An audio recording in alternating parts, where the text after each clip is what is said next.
Hi fellow video enthusiasts, I'm Harv and you're watching Harv Video Audio Stuff. Have you ever wondered about how you can use Vectorscopes to get the best looking skin tones in your video? Well, that's exactly what we're going to do in this video. If you do enjoy this content, be sure to drop a like and subscribe. That's the best way to support this channel.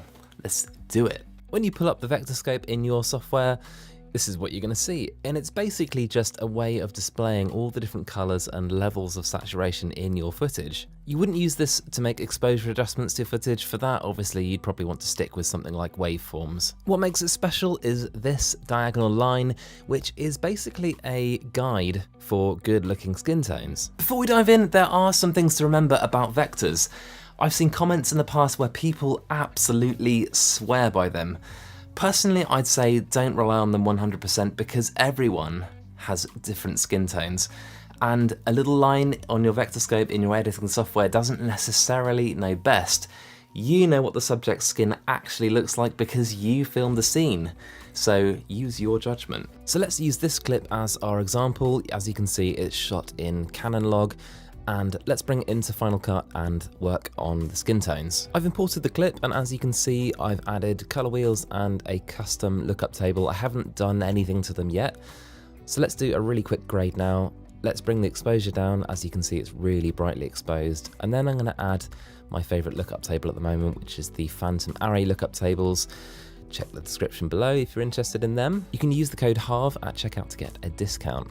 You are welcome. Next, I'm going to open our video scopes and switch to Vectorscopes. And this is what you're going to see usually. You can see that diagonal line, and that is apparently the line of skin tones. Next, I want to isolate the area of our subject's face, and I'm going to add a shape mask and then move it over her face. I want to be careful not to get any of the hair around her face.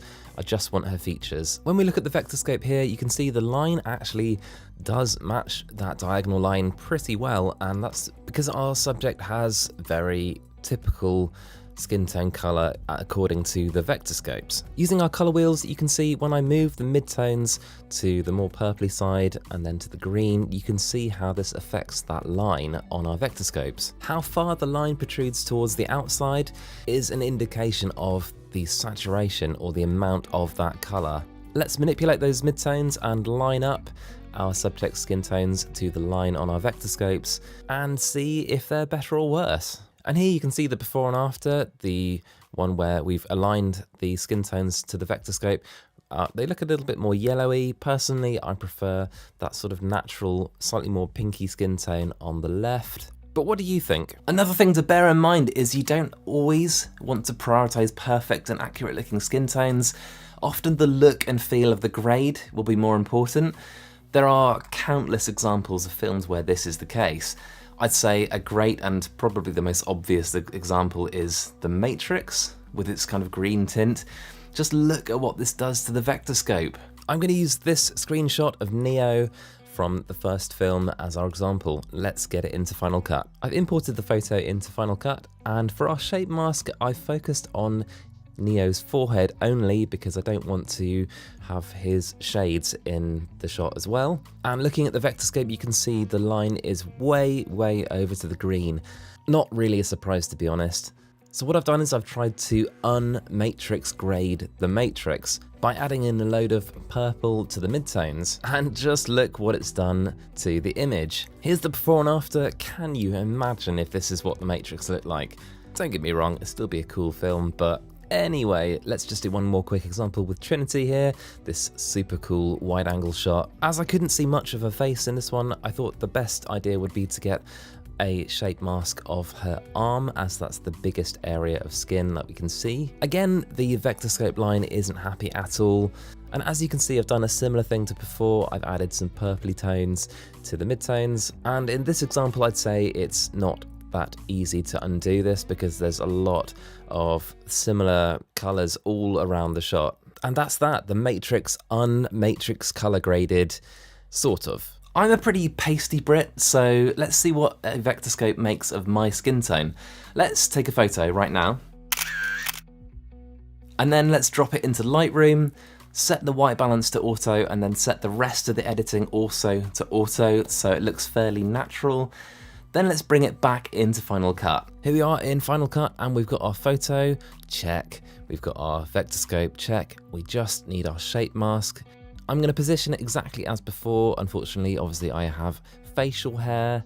Can't be avoided. I'm just going to go with it. Looking at the vectorscope, it's saying I have imperfect skin tones. What's perfect? Exactly. There's no such thing. And here's the rub. If I go in and change the midtones, so it's apparently giving me the right color skin tones, look what it does. I don't think they're as good as they were before. Please ignore the green shadows. I am essentially editing a JPEG, so this is not ideal, I know. But looking at them side by side, my skin tones are, I can tell you from experience of my own skin tones, they're way more like the before than the after. So Vectorscopes, do you love them, hate them, do you swear by them? Let me know how you use them in the comments section below. Obviously in this video I didn't cover anything like masking, that kind of thing. So yeah, leave it. And that's it for now. Thank you so much for hanging out with me today. If you're not already subscribed to my channel, definitely do it. I'd love it if you could. Just hit the blob on this side and I've got a large back catalogue of videos about videography on this channel, of which YouTube recommends this one for you and the one underneath is my latest upload. Until next time, let's help each other out and shoot better video. See you guys.